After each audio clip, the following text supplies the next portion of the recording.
చదువే లక్ష్యం చదువే గమ్యం పాఠశాలలోనే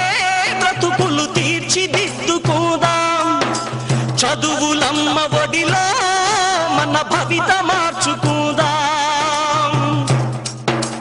కరువు సీమలో పుట్టాము కన్నీళ్లను కారుస్తున్నాము చీకటి కమ్మిన ఈ నేలలో మన చదువే ఒక వెలుగు దివ్వెరా పంటలు పండక ఎండిన నేలలో అక్షర సేద్యం చేద్దాము పంటలు పండక ఎండిన నేలలో అక్షర సేద్యం చేద్దాము శోధించి పరిశోధించి మన చదువుతో కరువును తరిమేద్దాము చదువే జ్ఞానం చదువే ధైర్యం చదువే లక్ష్యం చదువే గమ్యం పాఠశాలలోనే బ్రతుకులు తీర్చిదిద్దు